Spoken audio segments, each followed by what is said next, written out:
This is me, driving through Belgium, in the snow, to a Subbuteo tournament in Mons, a small city about 35 miles south of Brussels.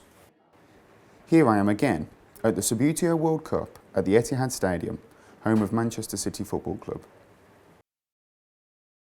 And this is me as the small boy who fell in love with a rather strange table football game, which has led to the making of this film, an exploration into the world of competitive Subbuteo.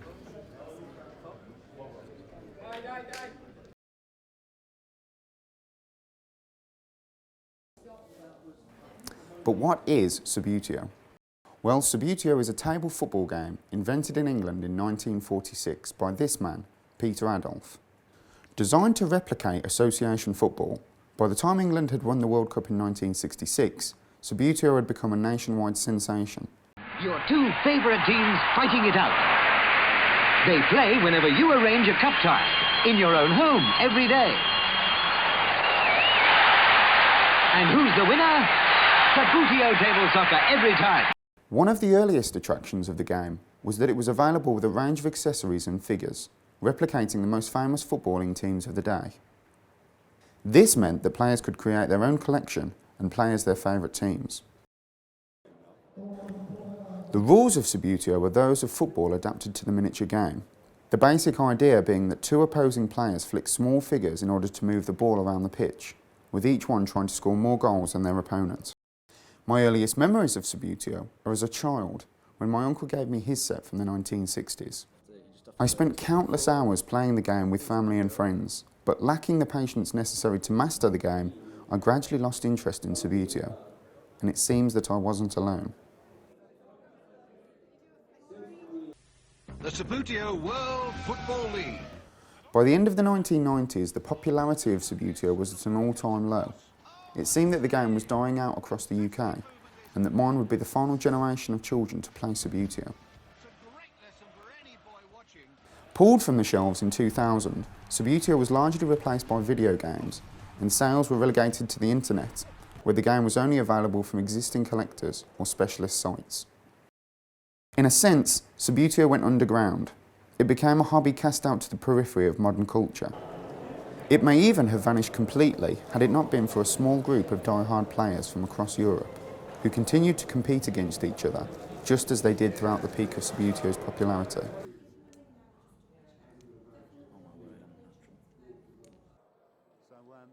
My first contact in the world of Subbuteo was this man, Chris Short. Known to his friends as Shorty, Chris is one of England's very best Subbuteo players and is consistently ranked in the top 60 players in the world. Basically, I moved house. My parents got divorced. We moved out and moved to a different area in Wolverhampton where we live. And the lad next door played at a local club, and he asked me to go for weeks on end. I just said no, I'm not interested. And then I went the one weekend, and that was it. 1995, I started playing, and still actively flicking today. It was Chris who suggested I travel with him to a sports hall in Belgium in order to experience the Mons Open, one of the largest and most prestigious tournaments in the Subbuteo calendar. I quickly realised that there is more to Subbuteo tournaments than just a few friends meeting to play their favourite board game. In fact, these are highly organised events, with hundreds of matches taking place across the space of a single weekend. Incredibly, players are drawn to these events from all over the world to fight it out for their place in the world rankings and for those all-important trophies. We started 21 years before, and at the beginning it was already a good tournament, but every year the people saw that organization was good, and they come back year after year. Subbuteo even has a world governing body, the Federation of International Sports Table Football, or FISTIF, who regulate official tournaments. Alan Collins, an honorary FISTIF president and veteran category player, is one of the few members of FISTIF who still plays in the tournaments he helps to organise. It's probably the hardest job in the world to run and organise a World Championships, do the jobs that I'm doing and try and focus on playing. Perhaps it would have been better for me not to have played this weekend, but I qualified in the National League last year. I'm one of the top 4 players in the country in veteran class, and I don't want to let my country down. So I decided to play and organise as well. The Fistif Handbook, containing the rules and regulations of competitive Subbuteo, is a staggering 76 pages long. But the essence of the game remains simple. It's a game about scoring goals, outscoring the opponent.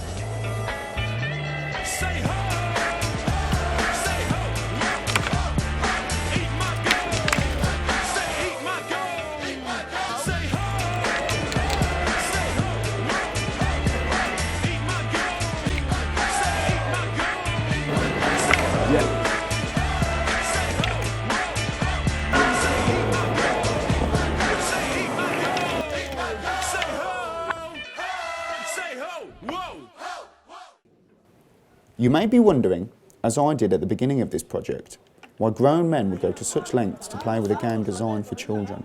It's absolutely crazy, isn't it? Fully grown men playing a children's board game. It's just ridiculous, and I have no idea why we do it. It was at this time that I stumbled upon a debate which rages throughout the world of Subbuteo. The question, whether competitive Subbuteo is considered a sport or a game. If you consider chess a sport, even Subbuteo is a sport. I mean, if sport have to have physical contact or run or physical movement, maybe this cannot be considered a sport. For me, it's a sport, yeah, because I stay at home and training, or so. For the most people, it's a hobby, but for me, it should be a sport. It's a mix between football, chess, and pool. You need mental strength. You need strategy. You need not to be tense. You need to be cool, because tense people cannot play well at this game. You have your hands shaking if you're nervous, and it's very good. You need to have a lot of things that even a sportsman need to have to perform well. It's not a sport, it's a game. Recommended age group 9 to 13, it says it on the box. We're just not grown up. That's the way it is. We've asked everyone this. Do you think it's a sport or a game, or there's a kind of a bit of debate from the people that we've spoken to? Yeah. So you think yourself as a sportsman, Do you see this tournament as a sports tournament? Yes, for me it's a sport tournament. When you play so many games in a weekend, it's very hard also. Yeah. Of course, it's not as difficult as Nadal Djokovic, but it means also good condition, mental and physical. Yeah. It's like any other sport, really. You have tough competitions. Well, you don't get, like in other sports, really big prize monies. But it's like any other sport. Everyone just competing to win. Whether it's a sport or whether it's a game. You think it's a game? Yeah. And why do you think that? It's not really. I can envisage it as a sport. I can't see it as a sport. It's a game. Competitiveness of it. It's good to be able to compete at something on a world level, which never going to be a footballer or anything like that. But it's good in that sense. Well, normally people say that Subbuteo players are quite like frustrated football players, and then they change to a smaller scale.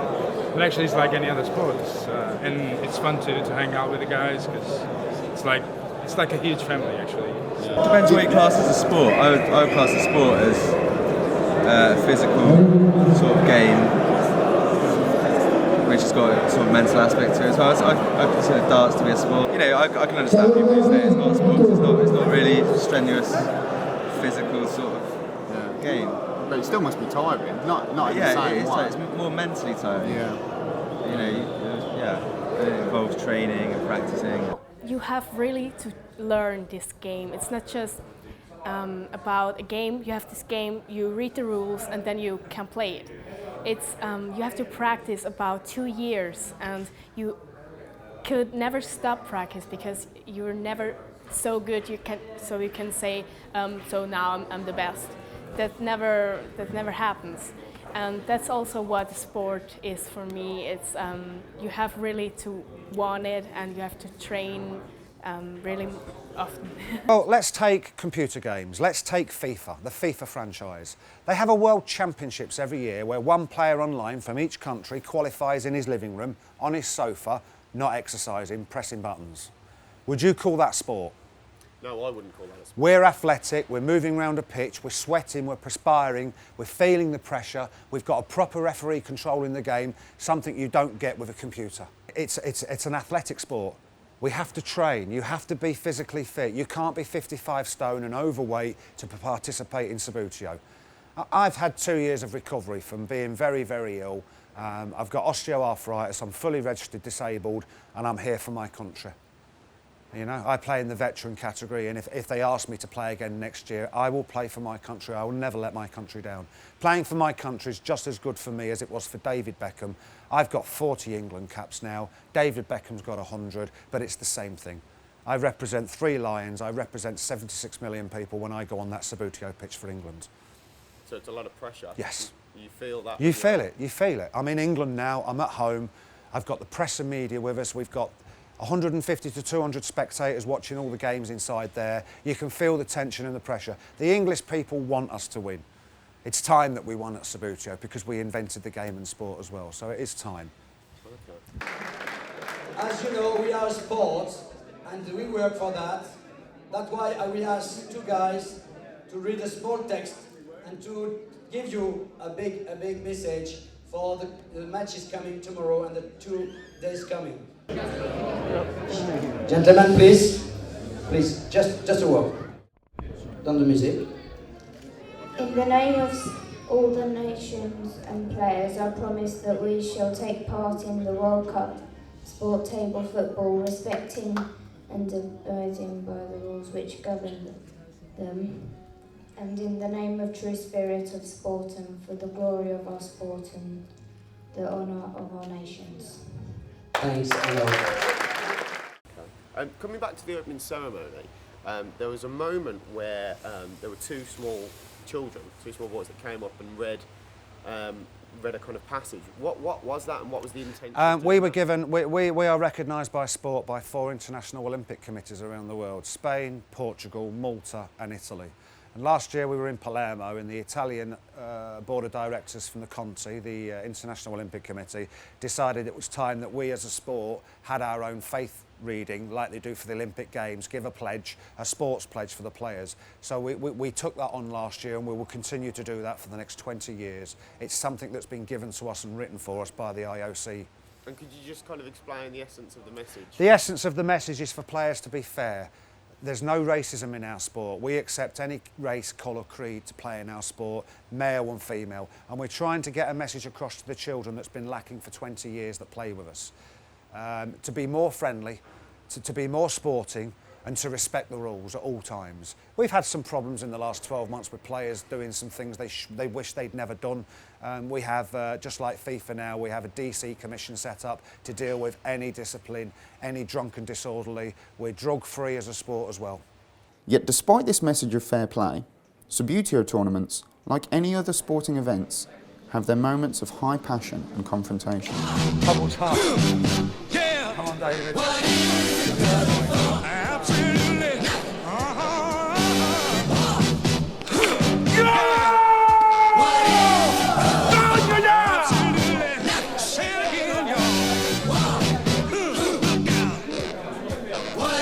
We went to Athens in 1997 for a team event.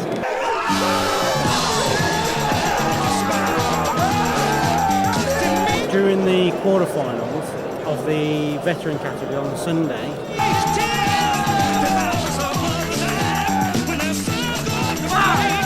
the two Greek veterans that played almost hated each other, and the one sort of cheated. Touch the figure before it moved. The other one lifted the table up and just dropped it. Players went everywhere. They then started fighting, and before you knew it, armed police were there.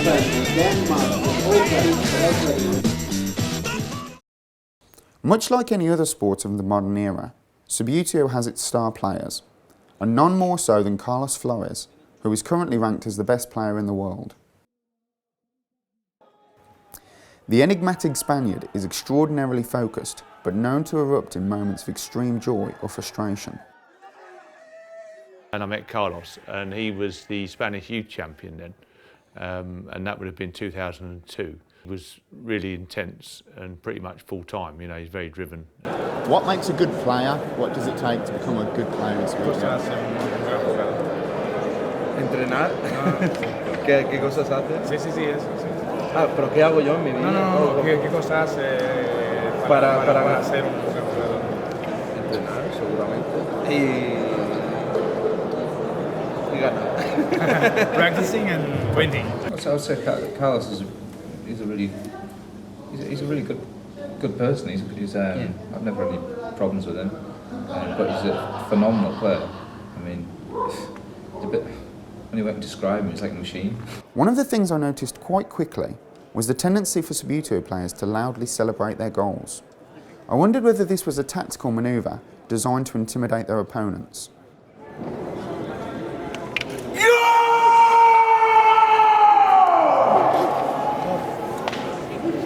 How does it feel to you when you score a goal or you win a match, or is it important to have the celebration? Or Sientes cuando marcas un gol, cuando ganas, que sientes es importante de chillar. Chillar sí, para motivar y para desahogar. Yeah, so obviously it's important for the motivation and also for taking some pressure off his shoulders. So. And do you feel it adds more pressure onto your opponent when you celebrate like that? ¿Crees que hace más presión a tu No lo hago por él, lo hago por mí. No, he doesn't do it for that reason. He just does it for himself. Okay. And I think he shouts a lot just because he's. Some people probably don't like it, but it's just because he's so motivated. But you don't think he does that to intimidate people? I think there is some intimidation, but I think there's a lot of players do it for that reason. But I think also it's. I mean, I do it sometimes, you do it. Yeah. When you score a goal and it's important, it's just adrenaline.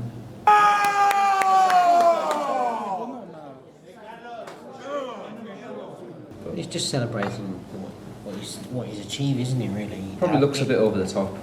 It happens in tennis. People, yeah. They celebrate it when they win a point in tennis. Yeah. Happens in football. Happens in rugby. It's just louder in a sports hall. But it's not all celebrations for Carlos. At Mons, he is knocked out of the team and individual events before the final. It seems that even the best player in the world loses occasionally, though it seems especially tough to take for a player so accustomed to winning.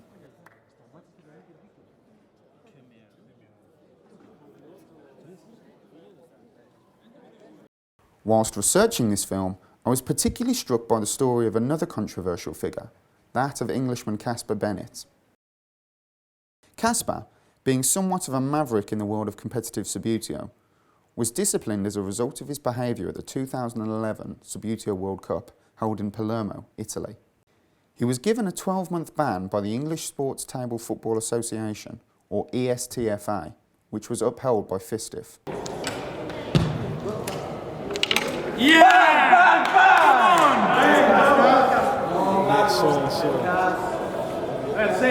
Come on!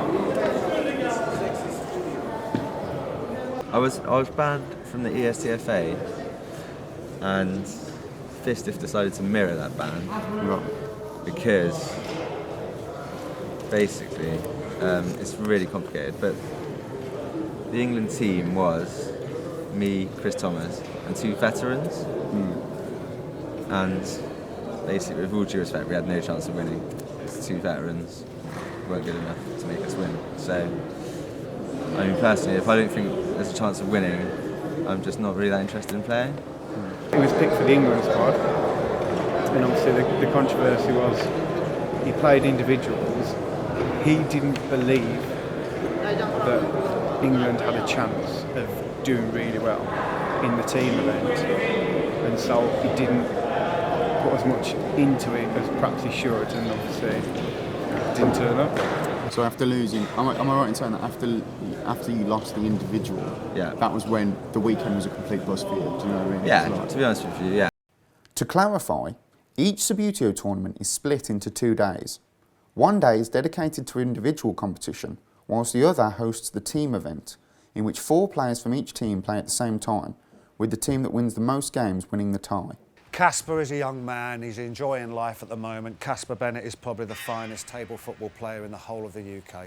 And he doesn't realise that himself. He's a very young man, and he decided on the Saturday after he lost in round 2 to go out and have a few too many drinks.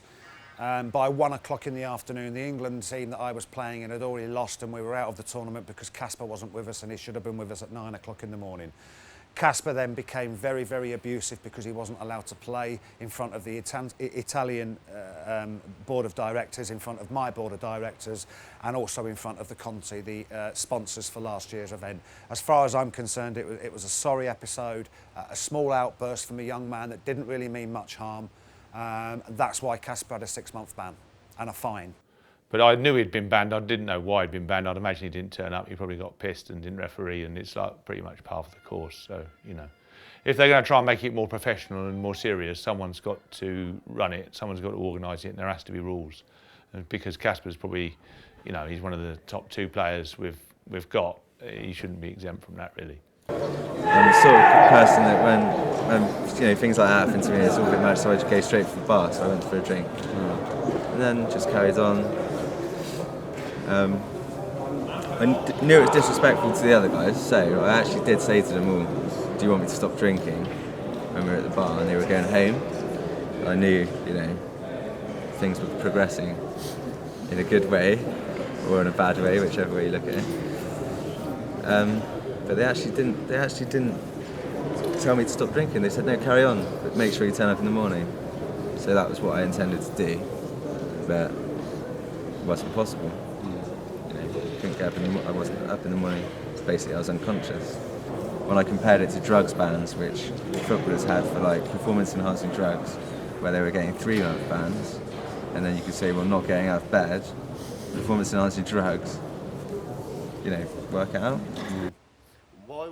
Because the ban was initially 12 months, wasn't it? It was reduced to 6 months because the initial ban at first people thought was a bit too strong. People have done far worse than that with striking people at tournaments before and only had a 3-month ban. Is that what he's got? I didn't know what he got. It was 12 months and then it was cut down to 6 and he was fined. And it just seemed insane. Yeah, it's a bit over the top then, isn't it? It's people trying to be a bit important. But yeah, there should be some sort of punishment, but 12-month ban, that's just a bit silly, isn't it? I mean, I've known Casper since 94, 95, so a long time. So I've been good friends with him for years, so it was difficult what happened last year at the World Cup.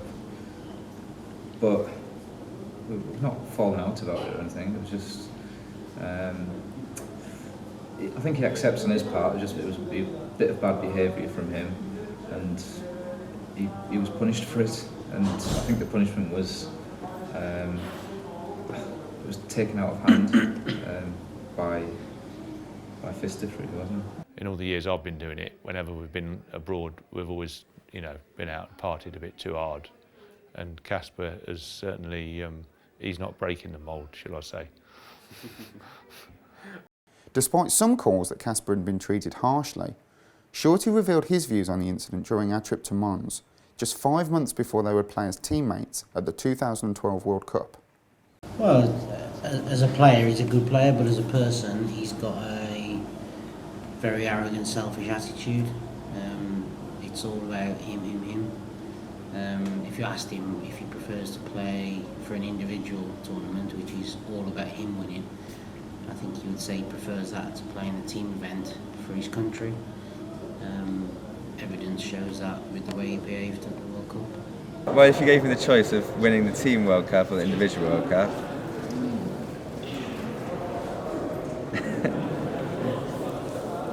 I'd probably take the individual. I don't dislike him for any other reason other than it's one weekend a year. It's not hard to ask. If you want to go and play for England, then it's just one weekend a year you've got to sacrifice. I still stand by it. I mean, look, I'm not going to sit here and say, look, go and get pissed. When you're representing your country, go and get pissed and don't turn out for the event. Obviously, that's not a good thing to do. Is it? But we're playing Subbuteo. At the end of the day, they had no sponsors. I had to pay myself to go to Palermo. I went there and I got pissed. It was an accident. But, you know, come on. Another intriguing figure in the world of Subbuteo is Austrian Wolfgang Leitner, who is another player at the very top of the sport. So what are your general impressions of Wolfgang, do you think? I mean, he's a great player. Very good player. He's similar to Flores in the way he plays. He's just really quick, really accurate. Wolfgang is also one of the few players who openly admits to using intimidation tactics during his matches.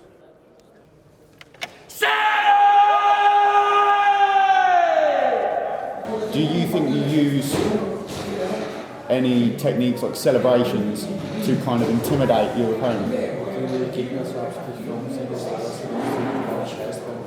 Yeah, when I know the others, and when I know he's a loud man, I am louder. Yeah. And does that work? Do you think that? Yeah. By shouting and celebrating, that makes them not play as well? I think yeah. Yeah, so it's going to give a bit of gamesmanship. Yeah. Sometimes it's a win at all costs. Yeah, not cheating. It's more gamesmanship. I don't know. Sometimes if you have like a weak ref, yeah, they could so be take advantage influenced of the by ref. Yeah. his like persona. Yeah. Some players that will play on the referee to try and get an easy game and win the game easily and put pressure on the referee. I mean, we've noticed Wolfgang does it quite a lot. Well, he certainly did at Mons. Wolfgang Leitner? Yeah, he puts a lot of pressure and it's very intimidating. If I was his referee on the table, he wouldn't say anything to me. I'm one of the most respected referees in the world. I'll be refereeing World Cup finals later. Yeah. I don't take nothing from anybody. It seems to me that a lot of players are beaten before they play him. Yeah, because they give in to the aggression, and that won't happen if I'm his referee next, because I'll cut it out.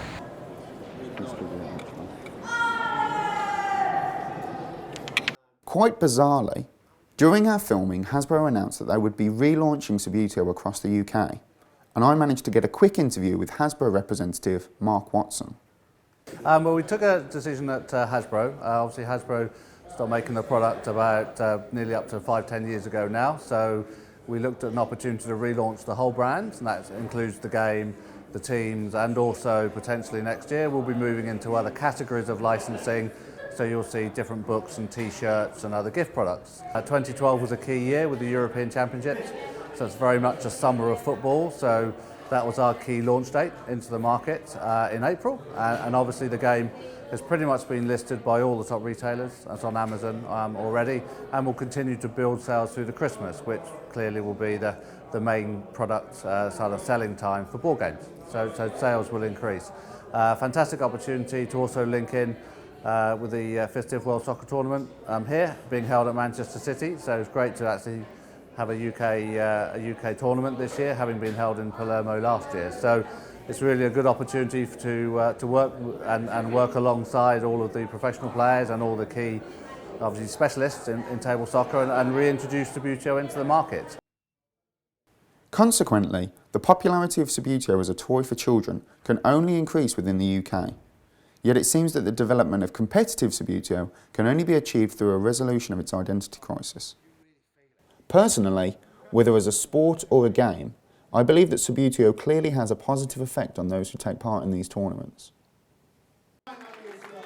And not just for the winners, people like Carlos, who was the hero of the team and individual events at the World Cup, or Vasco, who could barely hide his emotion after his victory at the Mons event.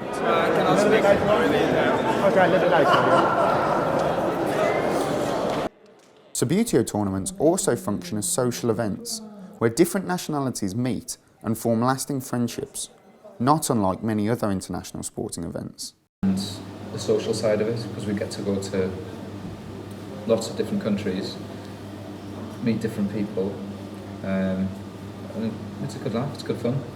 And it is kind of a sport. Like, some people would argue it's not, but some people would argue it is. So I think when you see the people that have been here this weekend taking it as serious as you've seen, then you can appreciate why a lot of people class it as a sport.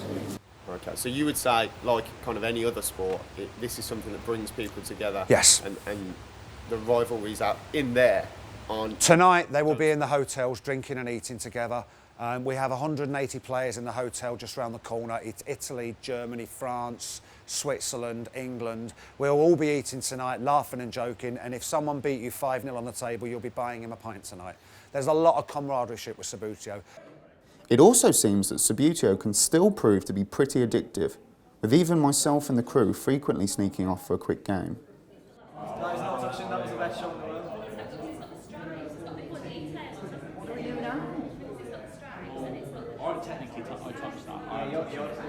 Just kind of finally, what would you say to people that to get them involved in Subbuteo that don't know anything? Because there are a lot of people that don't even know what the game is. And, you know, how would you encourage people to? Table football was a fast, exuberating game. If you're a young child and you can't get in your local football team, don't stop dreaming. The dream doesn't end there. I wanted to be Charlie George in 1970. After he scored that fantastic goal against Liverpool. I was 6 years old. I wasn't good enough at football, but I think I've lived my ambition as an England international with a World Cup medal now, and I got to the dizzy heights that Charlie George got to without the money.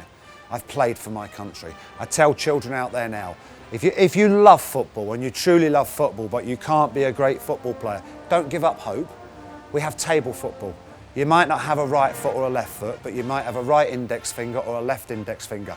Come to Subbuteo, come and try the game, come and try the passion, and one day too you could be wearing the England shirt on the top of the podium with the whole world smiling at you with a World Cup medal around your neck. Fantastic. All right, boys. Thank you very much, Alan. That's great.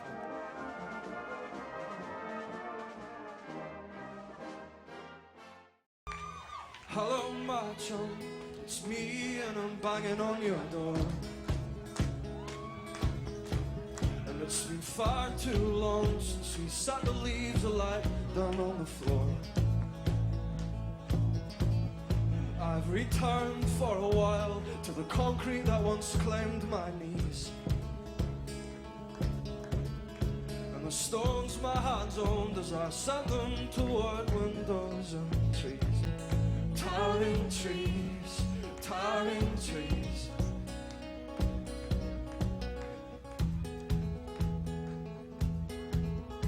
There are bangers in the wheelie bins, laser pens shone through the glass. And BB after BB fired from behind the wall beyond the grass. And the boots met my face and knuckles cracked me black as coal. I care not for the mindless who poked fear at my sorry soul. My soul.